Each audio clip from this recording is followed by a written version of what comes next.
Today, I'd like to contextualize this concert by discussing a central theme of tonight's work: pilgrimage.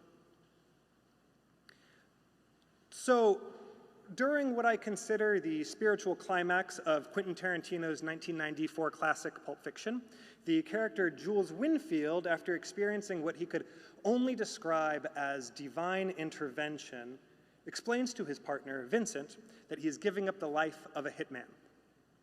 And when Vincent asks him what he will do instead, Jules says, "I'm going to walk the earth." What do you mean, walk the earth?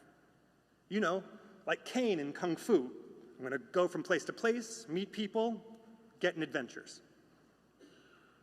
And how long do you expect to walk the earth? Until God puts me where he wants me to be. And what if you don't do that? If it takes forever, then I'll walk forever.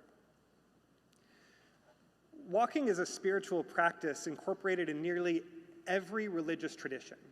And many pilgrims have a geographic endpoint, a shrine or a temple or some other holy place where pilgrims finally arrive. If, however, reaching that particular destination is the only goal, then the journey is not a pilgrimage, it's tourism. And so I wonder what turns the act of travel into a pilgrimage, and why is it so commonly articulated through the act of walking? The Aboriginal walkabout, El Camino de Santiago, hiking the Pacific Crest Trail, even 40 years of wandering the wilderness, all externalize in motion the internal search for greater meaning or understanding of ourselves, the world around us, and our place within it. And Micaela says that the voice is a map home, singing to our past and future ancestors. And I think for many artists, our creativity becomes a way of living a pilgrim-like experience. Pilgrimage and the arts are both a spiritual practice, a form of reorienting and healing. Richard Niebuhr says, "Pilgrims are persons in motion, passing through territories not their own, seeking something we might call completion, clarity, a goal to which only the Spirit's compass points the way."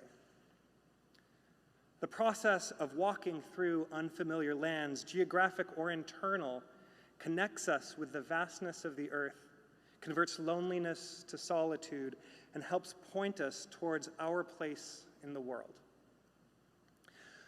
In my teens, I was probably 14 or 15 years old, I had the opportunity to visit Mecca, which is the traditional pilgrimage site for Muslims around the world. And I didn't grow up with Islam's daily rituals and practices, so when I arrived at the Great Mosque with a few experienced family members and a professional guide, they told me just follow the person in front of you and do what they do. And to be honest, I don't remember most of the experience. It's sort of an overwhelming blur. But I do distinctly remember the walking. There is a tradition to circumambulate the Kaaba 7 times, each time coming closer and closer to the center. And I remember the energy would build with each concentric circle until I was at this frenzied middle of a crushing mass of bodies, more akin to a mosh pit than the sort of meditative prayer that I'd previously witnessed in mosques. And the focus of this wild energy was Al-Hajaru al-Aswad, which is the black stone, said to have fallen from heaven as a guide for Adam and Eve to build an altar, and which each pilgrim gently touches or kisses at the end of their circling. 2 things struck me when I had finally approached the stone. The first was how smooth and worn the stone had become, concave and shining like polished obsidian, just from centuries of hands. And the second revelation came to me like a bolt of lightning, and it was that every generation of my family, for over 1,000 years, had come to that place, walked that same path, and touched that same rock. And that moment helped me realize that the act of pilgrimage is a way of connecting with another vastness I had previously been unaware of, an ancestral lineage stretching both far into the past and also towards the future. That flash of understanding that I experienced wasn't the end of that pilgrimage. It was the beginning, and I had to find other ways to continue that journey as a way to renew my connection with this ancestral history.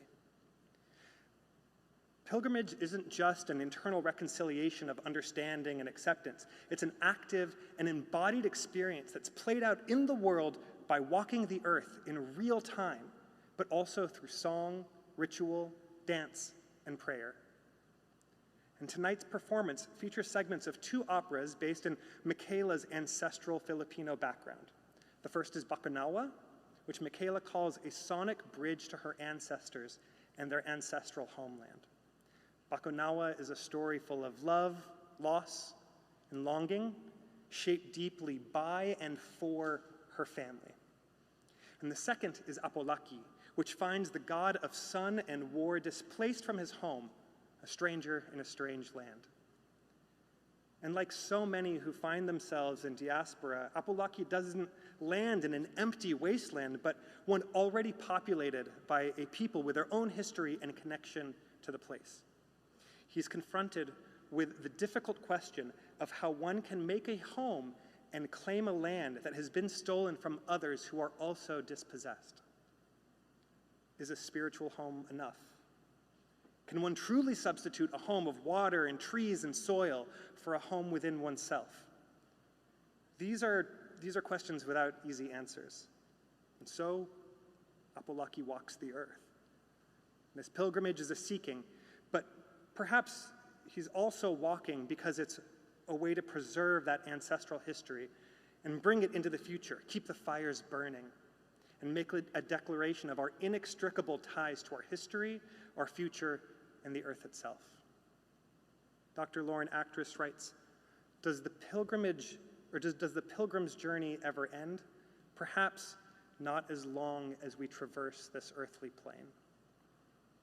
I hope this evening's performance can help us move further down that path.